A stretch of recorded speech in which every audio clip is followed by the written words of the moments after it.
I tried to get information on how they died. When I was painting them, some of them I started over 4 or 5 times. I had a massive crunch. Like, it had to be good because the people who I was honoring, like...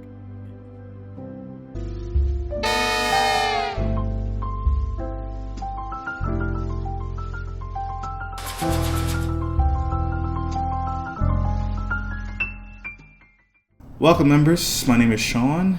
This is Membering Gallery, and I'm sitting here with an artist based in Philadelphia, Brice A. Patterson. Brice A, what's up to the people? Nice to meet you. Now, who is Brice to me? Brice to me is a multifaceted artist, multidisciplined artist, deeply passionate, fighting spirit, the type of person that would run 5 miles in Crocs just for fun, and most importantly, my brother, my friend, Brice A. Patterson. What's up? Don't make this weird. Not trying to make it weird. Up front, me and Brice we know each other. We've known each other for a long time, but we never had a conversation this in depth about his artistic person. And I think it would be great to share with the people. What's a song recently that gave you chills? Oh God!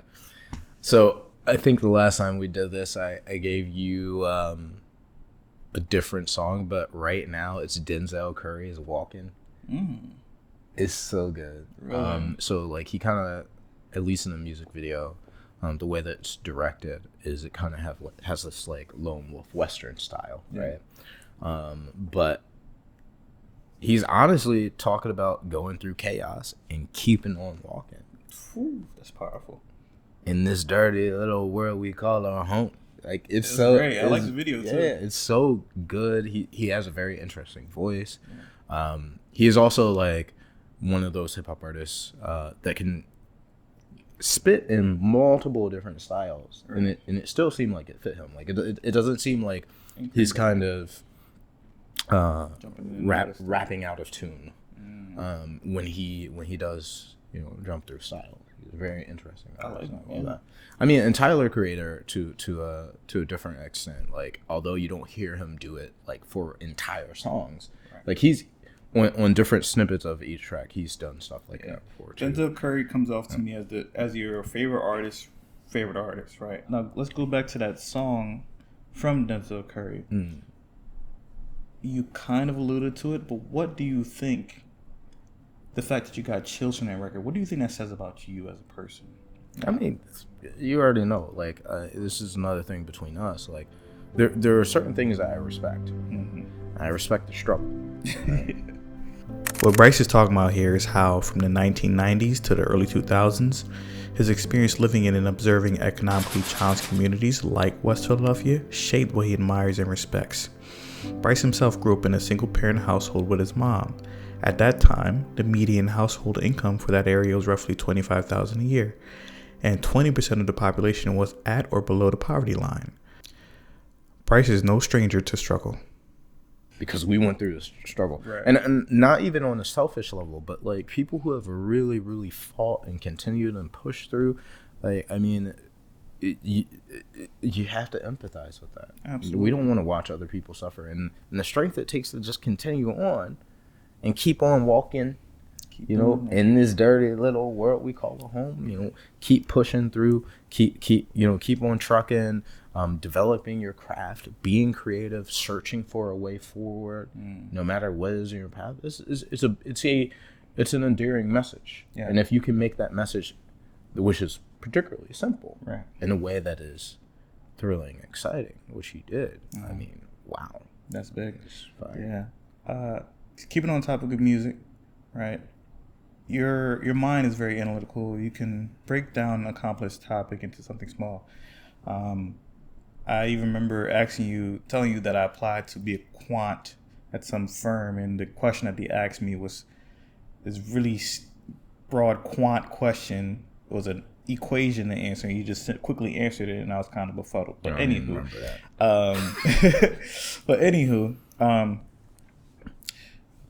you experience music differently than me, right? I experience music holistically, the whole composition all at once. the instruments, the vocals, the patterns, everything all at once flatly. How do you experience music? While growing up with Brice, I found out he had a very special ability. Something I was very jealous of at the time. He has synesthesia. Synesthesia is when your brain routes sensory information through multiple unrelated senses, causing you to experience more than one sense simultaneously. Some examples include tasting words or linking colors to numbers and letters. I'll let Brice tell you what type of synesthesia he has. Well, I mean, there are a couple of different ways. So, like, I guess we can talk about intellectually, but I think you're also alluding to the fact that I've been born with synesthesia. Correct.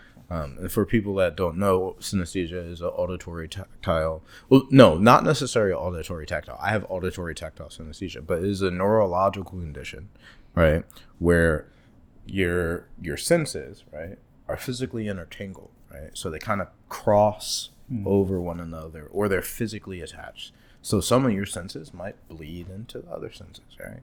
So you hear something, and you might see a color. That's what happens to me. Or there are people who have their visual interpretive sense of symbols. They see letters and numbers as different colors, or they have sensations, which I also do. Like if you poke me somewhere, there's a little light that pops up, glowy little light. All right, so you have auditory... tactile synesthesia, right? So auditory, tactile, visual. So visual. those three things: sound, touch, and vision are intertwined. Okay. So when you hear music, it's more than just what's happening in your ears. Yeah, you actually it's like the Windows. The Windows 95 visualizer. Yeah. That makes a lot of sense. Yeah, that's what it looks like. Yeah. Is little stringy lights and colors and the direction it's happening. So on an intellectual, because I know your brain is always going, it's always moving. Do you listen to music always on a high intellectual level, or do you can zone out to music? Oh, I mean, just dude, some music I listen to doesn't even have lyrics, man. Like I really love abstract instrumentals. Some alternative music. You know what I've been getting to a lot? Heavy Afro beats. Oh, of course. Yeah. Well, I mean, I listen to Fela Kuti. I love Ebo Taylor. I love Ashake. I don't know Ashake, but I like Coco Roco. There's a lot of Mr. Bongo, like a lot of Afro beats that I fucking love, and it's because of the way that they excellently utilize their instruments along with the level of excitement. And they don't waste time on tracks. Like, I mean, and when I say that, I'm not saying that they rush tracks. I'm saying that their tracks be like 15 minutes long. Like they're like, nah, fuck it. We ain't making these tiny ass songs. Like, nah, this is a 15-minute song because we enjoying it, and you gonna listen to it. You ain't gonna get them little 2-minute tracks that modern hip hop artists be giving you. That makes sense. And I love that the way you said it. It sounds like you don't have any shame in that. I think that as creatives, our art only gets better as we focus on a few things, right? Your art in recent years have been around topics that you deeply care about, right? That you really are passionate about.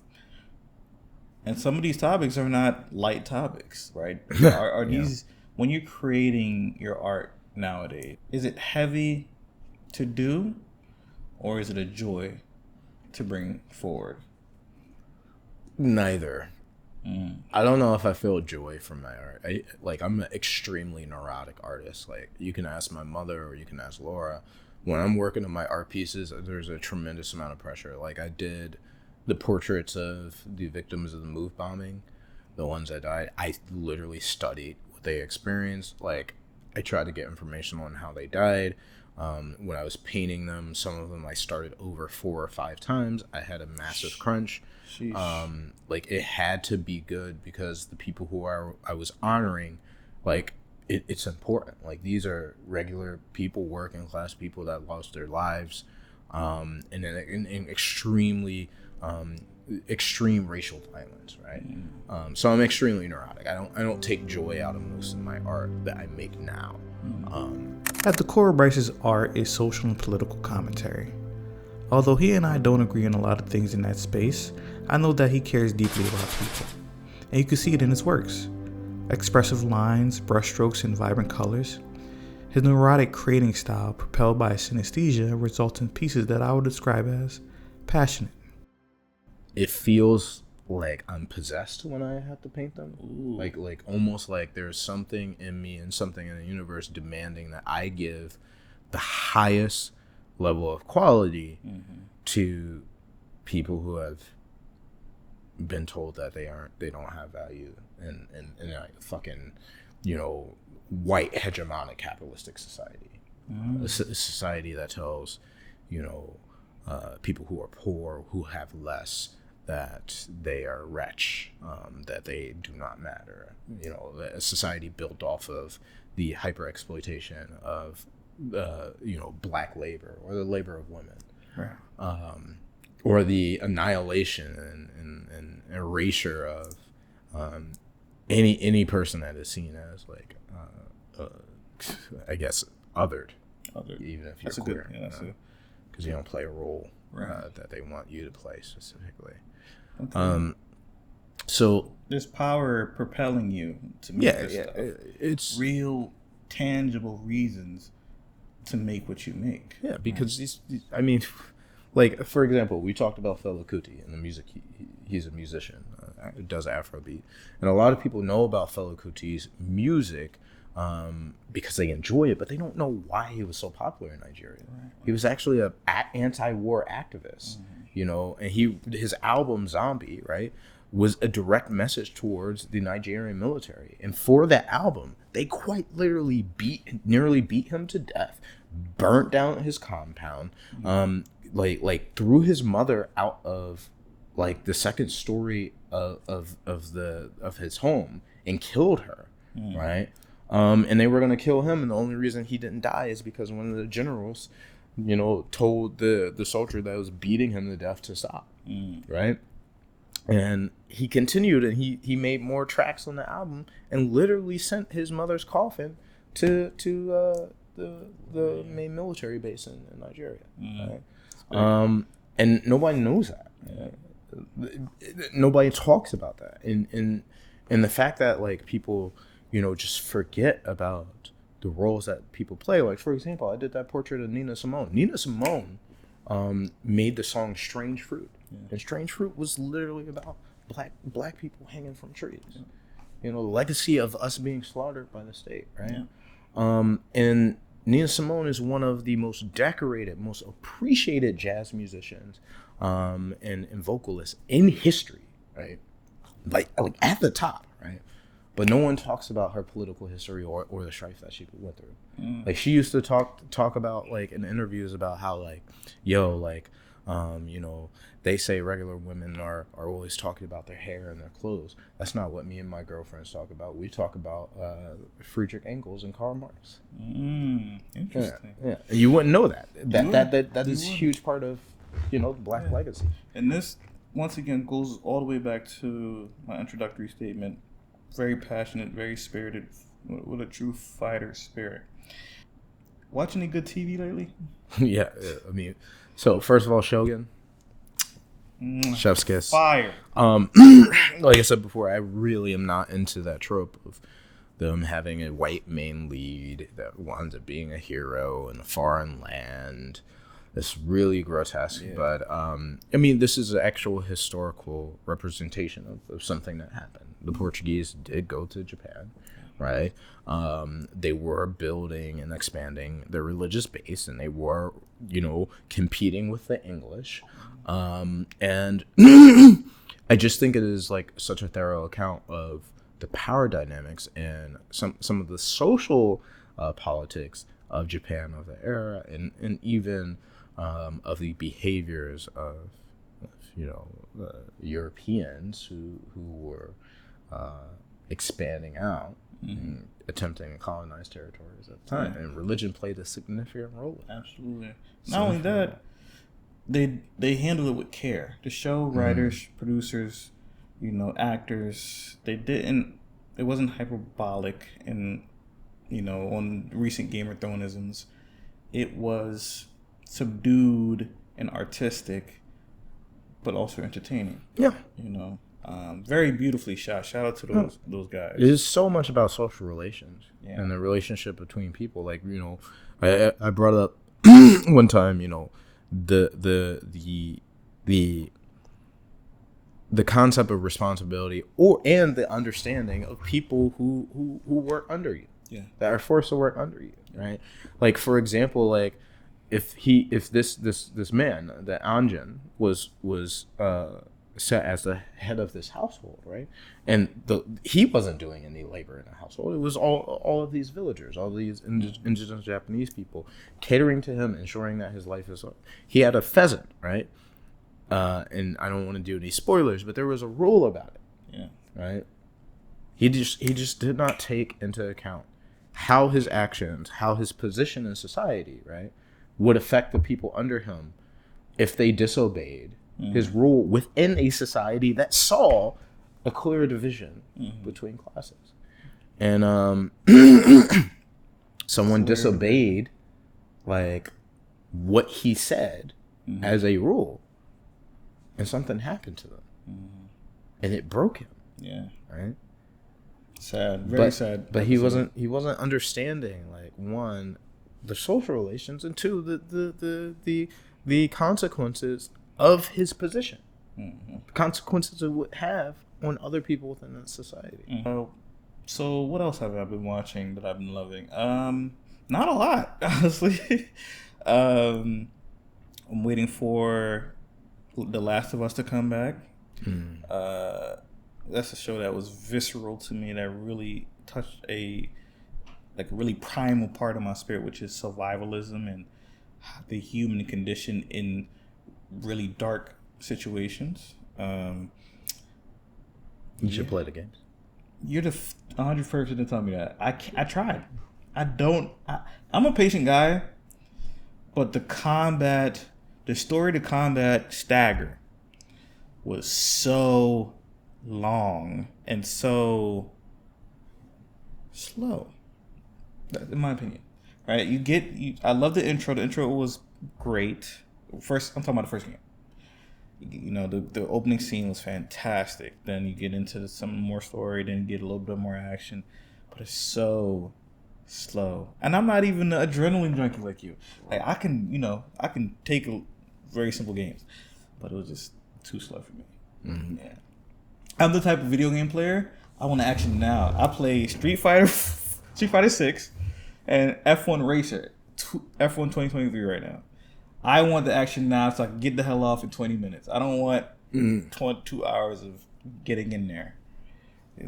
I have stuff to create. I appreciate slow burns. Yeah, you do. Off camera, Brice was just telling me that Baldur's Gate 3 categorically is a way better game than Oblivion and Skyrim. And I know this man from root to stem, and I watched him sink dozens of hours into Oblivion and Skyrim. And I gotta go download Baldur's Gate because I gotta see what the fuck he's talking about. It's like the perfect game. It's excellent. I mean, you can't play it on console though. I wouldn't respect that. You should build a PC so you can get mods and do whatever you want. Interesting. Have maximum freedom. Use a keyboard and mouse like it's supposed to. Like a man. Like a man. Use a keyboard, not a controller, like a man. Build your PC. Build your own PC. Build a fucking PC. Yeah, you got some balls. Disgusting. Buy a PC. What the fuck is wrong with you? It's like Legos. Just snap it together. Just go online, figure it out. I'll buy fire. If it doesn't turn on, just switch the cords. Yeah. Staying on topic of music, video games, media, what we consume. Is there anything, maybe even recently, that you revisit just for that hit of nostalgia, just for that hit of comfort? Yeah, definitely. It's funny. I'll go first, and then you formulate. Recently, I went headfirst into Pokemon ROM hacks.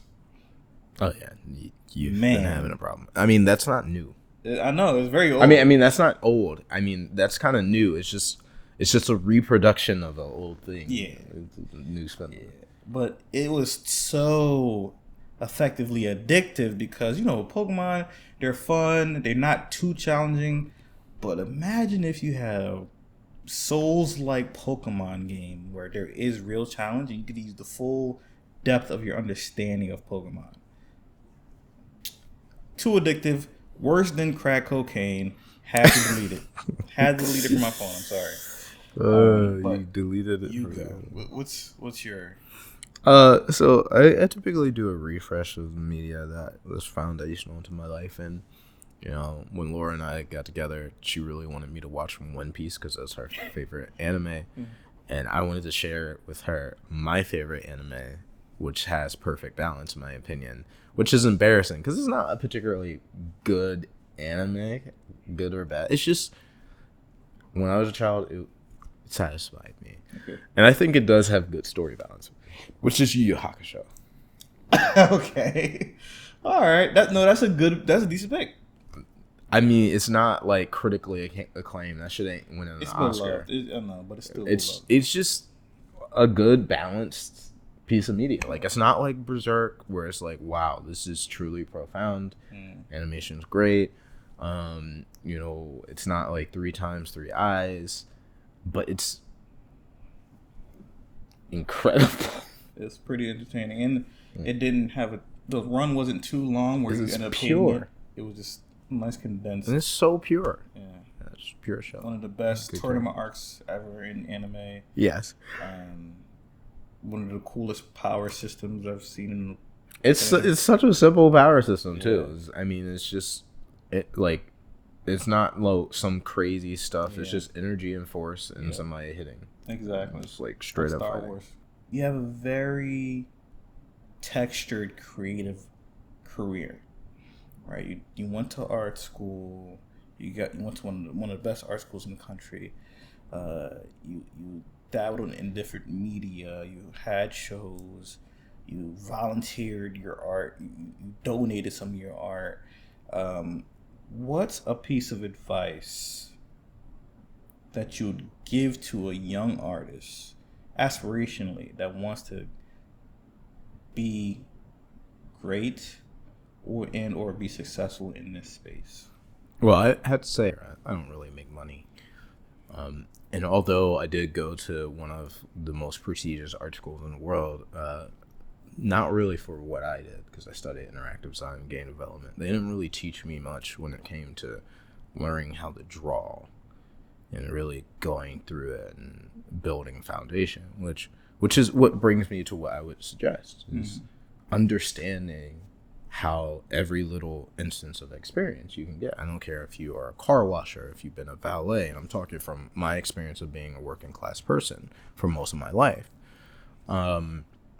Do not underestimate the unrelenting will of the working class, and also do not underestimate the value of foundational study.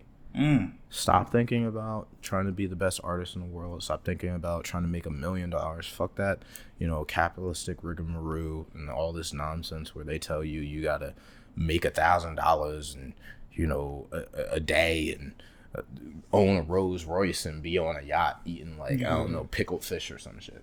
No, that's not what life is about. What you need to do is you need to understand that every method of grit, every minor instance, it doesn't matter if you were packing bags or you were figuring out the most effective way to make a sandwich, or you were figuring out how to set up a delivery list because you work for FedEx and figuring out your route, or you work for, UPS, right? These tasks, right? These standard tasks, these foundational tasks, they are important. Don't take it for granted. Appreciate it. Fight for people like that. Fight for it. And build from those basics, and you can honestly do anything. I mean, every house starts with a stick. Absolutely. Well, not really, but I mean, foundationally within the evolution of how we've created properties. Everything starts with the single smallest constituent piece. We all start somewhere. Yeah. Brice, this is great, man. Thank you for being here. Can you tell the people where they can find you? So I am on social media right now. I'm broke. My website's down. That might not be true in the future if you watch this video, years down the line or some shit.